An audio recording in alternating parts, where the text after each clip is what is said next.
Nobody ever Yeah. talks about you in your high school football career. Why is that at Richards High School? What kind of player were you? It was short-lived, Dan.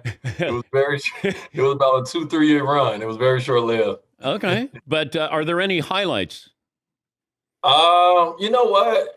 I believe I thought I was a better football player than I probably was. Like in my mind, I was like I was the next Randy Moss. But really, I probably wasn't that good. Did you mind getting hit?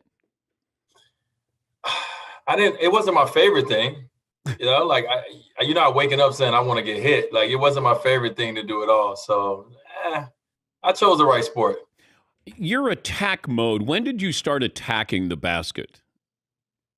Well, I've always done that.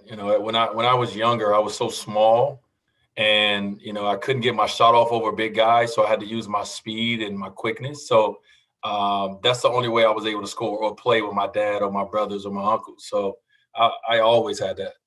Who did you model your game after when you were younger? Well, Dan, growing up in Chicago, Michael Jordan. I mean, it's the greatest player, in my generation, in my time, and to be able to grow up in Chicago and be able to tune in to WGN News and to be able to watch my favorite player night in and night out. I mean, every move he did, yeah, everything he said, how he walked, I tried to emulate everything. But at what point do you realize you can't be Michael, that style? um, I mean, I just kept trying. I feel like if I say this in my book. I feel like if you reach for the stars, I mean, if you reach for the moon, you'll come down with a few stars. And so, if I shoot to be someone on the level of Michael Jordan, then me falling short of that is still pretty high up. What is the picture in the book that brings out emotion? Is there one that you would say, whenever I look at that photo, it Yeah, elicits something? yeah. It's the photo in the first quarter of my book where you will see the building that I grew up in. It's on 59th and Prairie, and when I look at that photo, just all the moments of my life comes rushing back. All I can think about is little Dwayne. I can think about Dwayne, and I can think about everything that his family, was going through, everything that he went through, everything he's been through, and to be here right now, so I can look back at that photo, and I could be proud of my journey, but I also can look back at that photo and see the responsibility in my journey, because I know that there's other, young Dwaynes out there that needs the same thing I needed, and they need that idol, that vision, that image. Because you make a wrong turn, you make a wrong decision. Like you're, it's different where you grew up. If you Yeah. if you make the wrong choice, it could be something really serious, something really bad. hmm Did you have sort of somebody who was watching out, a guardian angel watching out for you? I feel like I feel like I've had so many guardian angels in my life. I've watched my mother, and I talk about it in my book. I watched my mother take the wrong step, or take a step that just it took her a while to get back from. You know what I mean? It's like I can't say it's the wrong step because it's the step in her journey and her path, that that I needed to be able to take the different step. Like, okay, I'm not going left, I'm going right. But we all have those moments, right? We all have those moments where we take a step, and sometimes it takes us a little long to get back up and get back on the right path. And so for me as a father, that's been my main goal. My main goal has been, how do I help, as much as possible? How do I help eliminate those steps that take you a long time to get up from? But do you think you would have been the basketball player, the man you are, if you had grown up in your environment that you're in now, that your kids are growing up in? Um, if that makes sense to you, like where you grow up, how you grew up, as opposed to having a little easier life, would you have been the same kind of player? Do you think? I mean, it would have looked a little different. I look at someone like Steph Curry, and Steph Curry grew up with his father in the NBA. Obviously grew up, having a very great life. From the standpoint of the visual of successful father, mother, and dad together, in the family. And look at him. He still goes out and accomplishes things that no one in the game has seen yet. And so, if their hunger is inside of you to want to be great individually, if you want something for your life, then I don't think it matters from that standpoint. Did the gangs leave you alone? They did. I was covered. My family was my family had some high positions in games when I was growing up, so they kind of left me alone, let me play basketball. How did that work out? Well, it worked out. It worked out good from the sense of, I never had to worry about, anything from the standpoint of someone trying to take advantage of me because of the family that I grew up in. It was more so like, oh, that's Deanna, little brother, leave him alone. My sister had a lot of rank in the city of Chicago, and so they didn't mess with me. They didn't mess with our family a lot. Were they afraid of your sister? Yeah, my sister had hands, Dan. Like my sister, they weren't afraid of me. They were afraid of my older sister. I want you to play GM. We were just talking about this. I'm going to let you start your team with Steph or KD.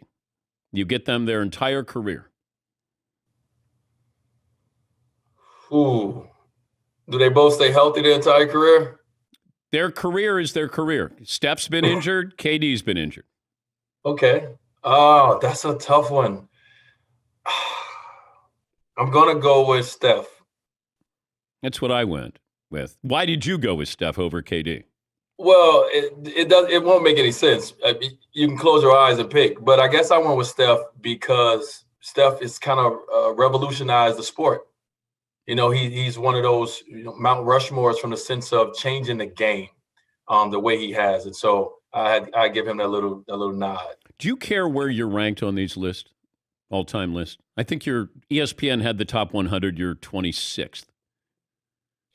No. That's all subjective. I mean, it depends on what day. How do you wake up? Was your coffee bitter that day? Did you, you know what I mean? Like, I don't worry about that, but you do want to be named. For me, being named on the top 75, that was important. That was very important for me to be recognized as one of the greatest players to play the game. The number that you put people, that right there can be a conversation and discussion that we would never hear the end of. But to be a part of that elite group, that's special for me. But you're competitive. Like, isn't there part of you that says, I was better than him? No, because like when you get up to that level, you're going against guys that you never played against, that you maybe had a chance to see play. You know what I mean? And that level of greatness, these are some players I have never seen. But then I'm right there with like Charles Barkley, who I got to see play, who I was a huge fan of and thought he was an amazing player, right? And so to me, just to be in that discussion, then I come from nothing. Like I come from the inner city of Chicago. Really, when they say you don't supposed to, like, how did I get here? I was supposed to be here. It's literally been a lot of things that's tried to knock me down and not allow me to, to be standing here. So to be still standing and to be on that list, I don't care where you put me. What was it like first time you met Jordan? First time I met Michael Jordan, it was a scene out of a movie. Like I was at my draft party in Chicago, and I'm in the party and I'm dancing. My cousin comes and tap me on the shoulder. He say, "Hey, they won't let Michael Jordan in. He's outside." And I'm like, then I'm like, "Stop playing with me." And he was like, "No."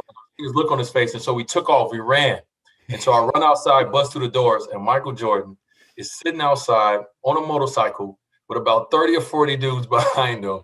And it's like a scene out of a movie. And I'm walking closer and closer. And I'm like, this is my idol. Like, this is Jordan. And he stopped by and he said, he just wanted to show me some love. I just got drafted. I'm from the city. He just wanted to show me some love. Did you invite him in? I did, but he was like, no. They already denied me once. Well, we also brought this topic up. You can have Charles Barkley or Tim Duncan. I'm taking Timmy D. Yeah, I did too. Yeah. Timmy D liked to pass. He liked to set screens. Charles was trying to get his buckets. But the thing is with Duncan is he's so great, but nobody can remember a signature play really from him. He would hit a turnaround bank shot, or there was just nothing flashy about him. But he did everything that you would want a basketball player to do. But people still look at him as a top 10. Should he be a top 10 player of all time?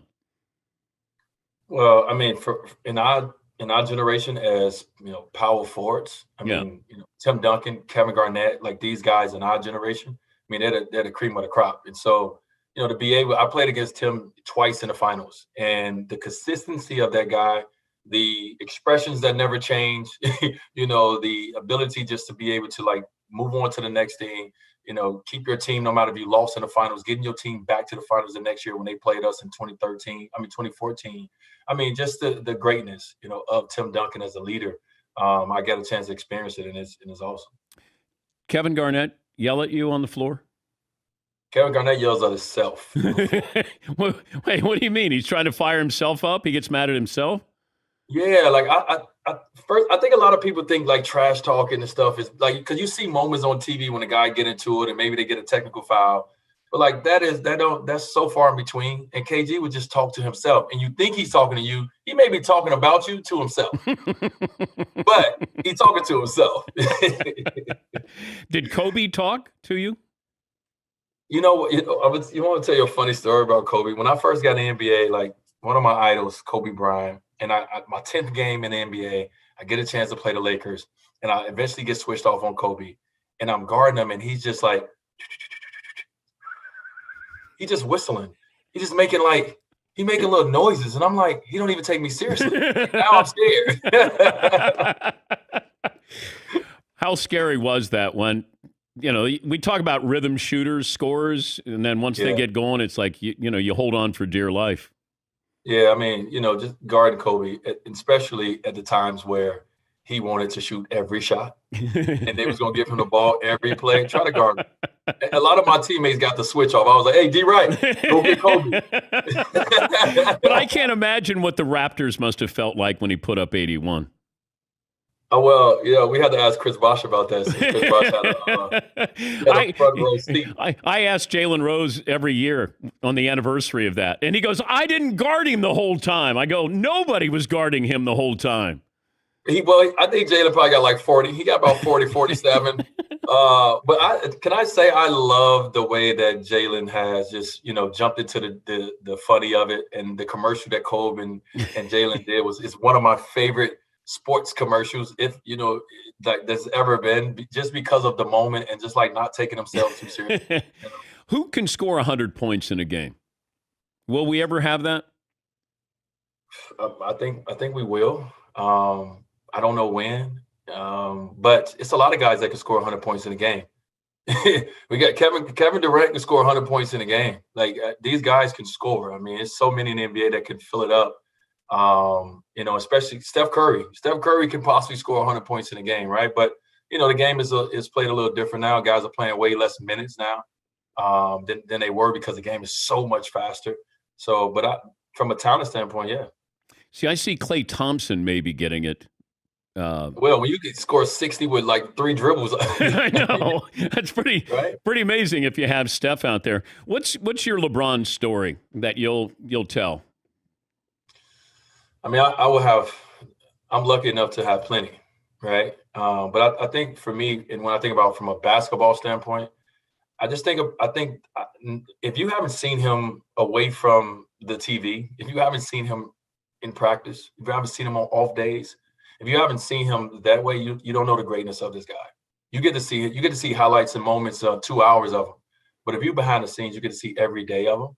And that's the greatness, and that's what's special. The way that this guy takes care of himself, the way that this guy literally takes no days off, from the sense of he's either working on his body, he's working on his mind, he's working on his game. It's just impressive. I watched the guy practice, and do things in practice that you would never probably see him do in the game.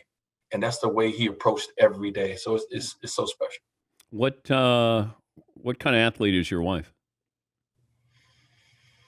If you let her tell it, let my wife tell it. She's she can do all. She can quarterback. She can shoot free throws. She's a point guard. She played soccer growing up, but ultimately she's just a weekend warrior. That's all she is at this point.